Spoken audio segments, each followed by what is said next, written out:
Redline. Honestly, what else can I say about this that hasn't already been said? This is honestly the...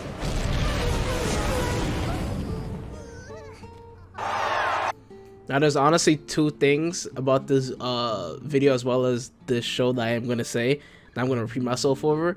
Is one, this is one of the things that I've always seen it around ever since probably like the release of it coming up, but I just never gave it the chance or the time of day to actually go ahead and watch it.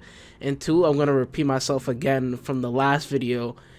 And when I really think about it, like what's the main drive of it, it's sort of a little bit just like my last video, Gungrave. Go ahead and watch that video as well. With the two main people being JP as well as Sanashi McLaren and their dreams of winning Redline. Well, the title of the shit, Redline. But before I get to all the big and important and crazy shit that's going to be happening in this video, I do want to first go ahead and talk about the story of what is Redline. With the story coming out the gate with JP, who is a racer, who is racing in yellow line at this moment with a whole bunch of other racers that's going down the strip to finish the yellow line, and if you win you get to red line. But in this special case scenario, he's actually a fixer, so he fixes the like how you fix a fight in boxing, he's fixing the race where all the other racers were.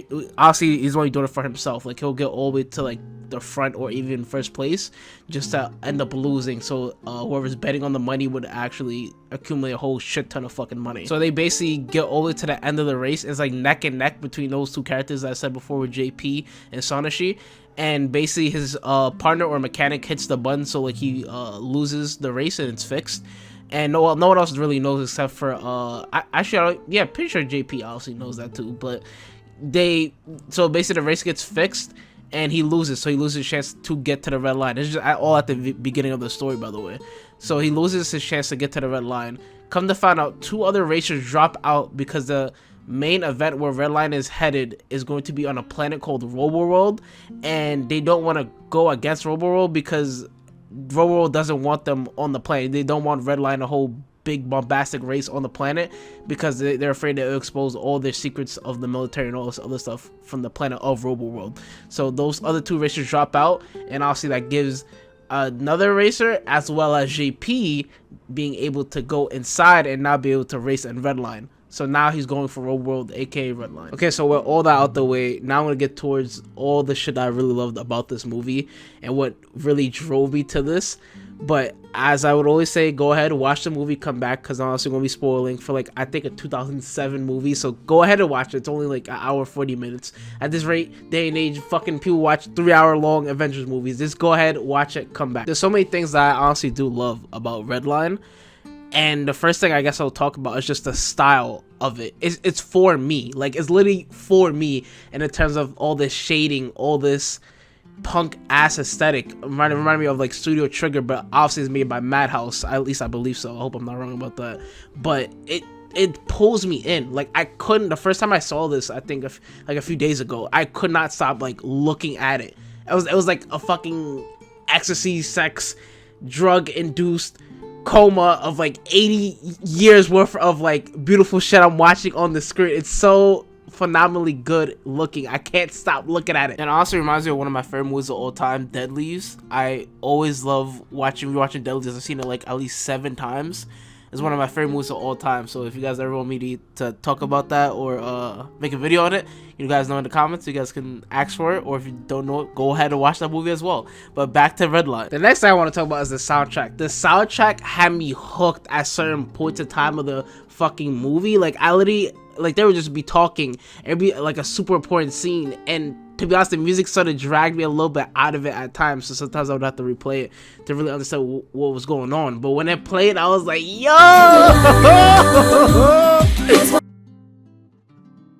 If there are any I would tell you to like look at, it will be 1, Redline Day, 2, Let Me Love You. But oh my goodness, the last song I'm about to tell you, please go look it up.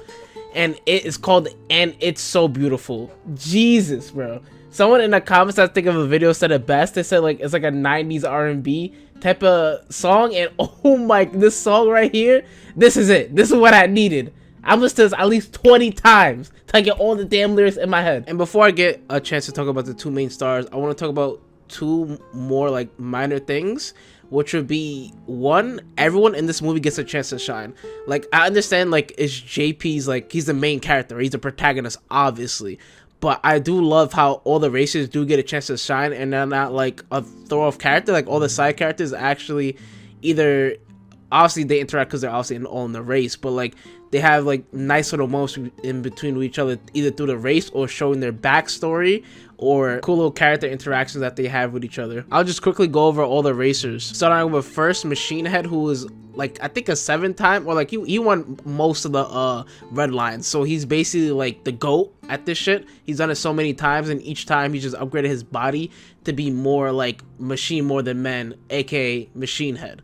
So he at the end like sort of combines like with his car more or less, and he's like driving the car. Well, he's like sort of the car at that point. He really is the fucking car. And that's another thing I do like about this movie, as a quick side note, that it's just so wacky and fun. Like, this whole movie is just like so many like what the hell is happening moments, but also so many this is actually hilarious moments at the same time, mixed in with a little bit bittersweet. Next up, there being Lynchman and Johnny Boya. Now, they're just bounty hunters basically, but they also have a really cool fucking car, as well as they have a few cool moments in the terms of interactions either with Sonoshi, my fault, Sonoshi, as well as them actually helping on the race, like for everyone not to get destroyed as soon as they get on the planet. And then lastly, they also have a really cool fucking theme song, I'm gonna be honest.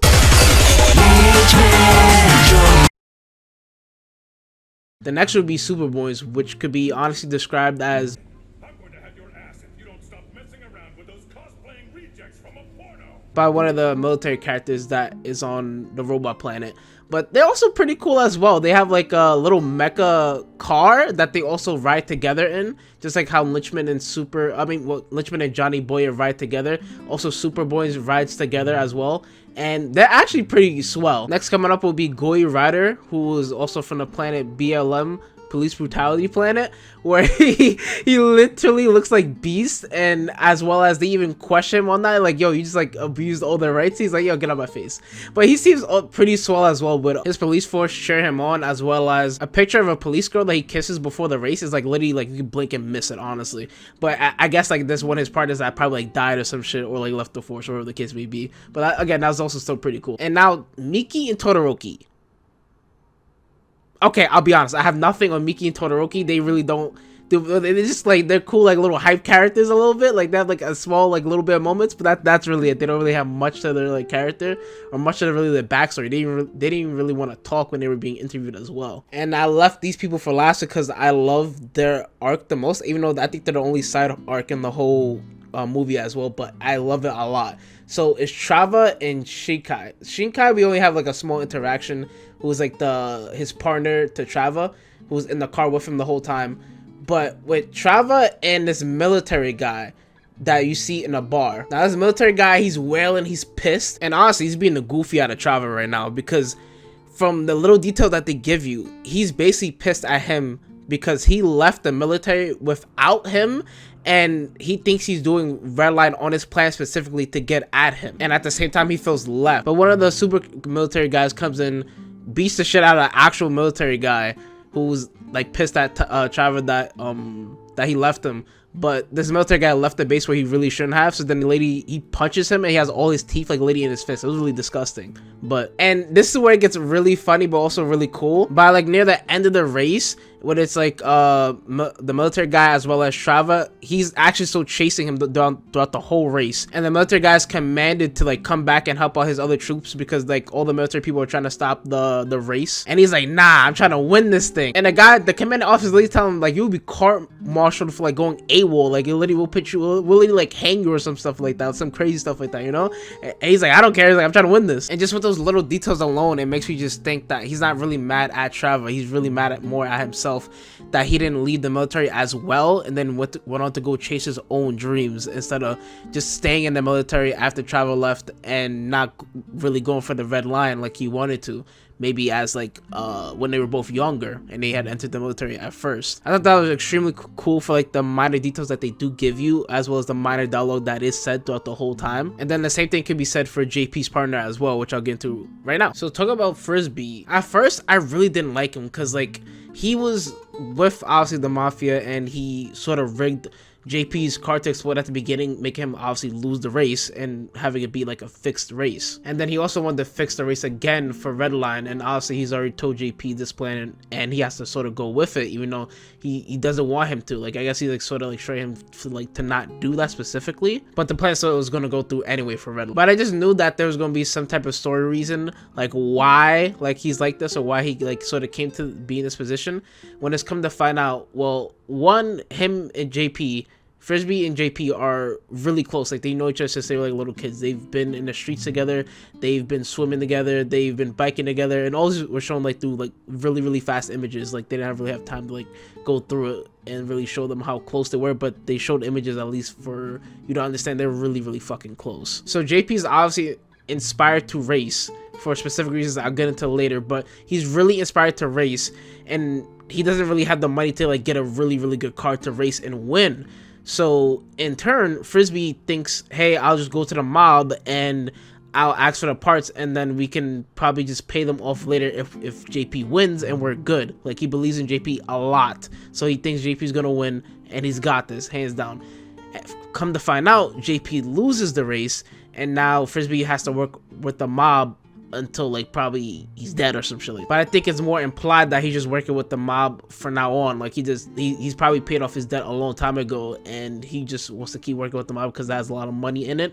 As well as it seems to be like him and JP at the beginning of the movie are sort of in the outs.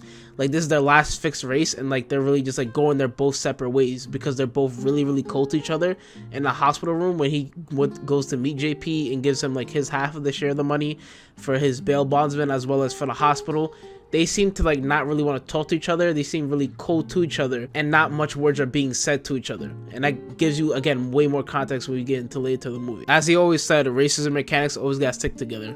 And maybe at first, like I said before, at first I didn't like him. I really didn't like him, but as the movie like sort of progressed, I started to like him a lot more, especially when he really wanted JP to win, and he was really ready to risk his life to let JP win and not like rig the game so he can finally win the red line, which is basically JP's dream. He still believes in him that much that he'll literally give away his life, or he won't detonate the bomb that's in his car, so he loses the race. Now to finish this up, we'll talk about the two main events, Sonashi as well as JP. Now we'll first talk about Sonashi and leaving JP for last. With Sonashi, I felt like she's really iconic in her character design. I really love her character design of how they did her. She looks literally amazing. From her multicolored hair, to her fucking car, to her clothes, like, it's pretty iconic. That shit looks like phenomenal. Now with her character is something I really like as well, because with Sonashi, JP says it best in the terms of she doesn't have time for people. She only had time for machines, because multiple times in this movie it showed primarily that she's just trying to win Redline.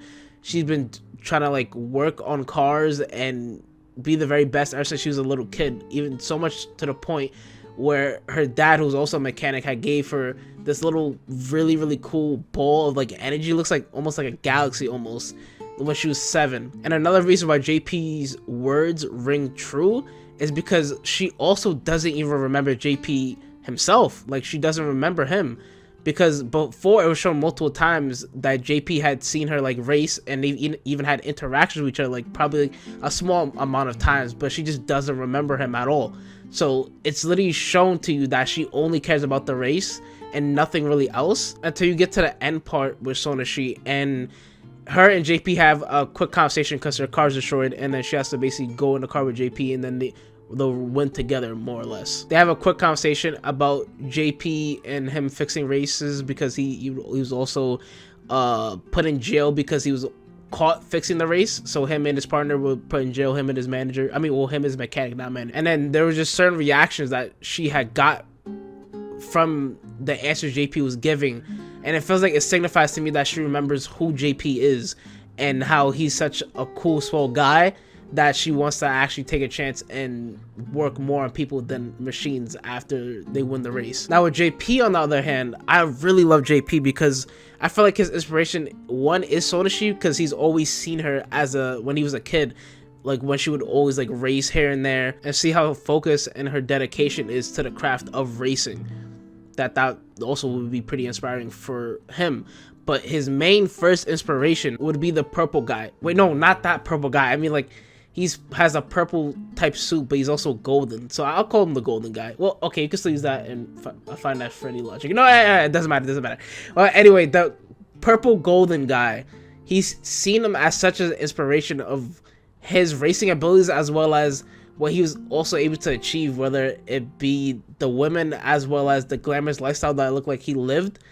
And by the end of the movie, him seeing that guy and surpassing him when he's about to win the race, he feels like he's on the top of the fucking world. And as he says it, with a goddess on his side, ain't nothing can stop him. Like I said before, as well as in the Gun Greek video, when it comes to the terms of dreams, there are going to be obstacles that are going to be in your way of that dream, of what you want to do. And what are you going to do about it, and how you're going to get past it. With also showing that it's not going to be easy getting all the way to the top. There are things you're going to have to sacrifice, as well as things that you're going to have to get rid of just to even get the scratch of getting up there. Now, honestly, I think this is another genuinely really good movie.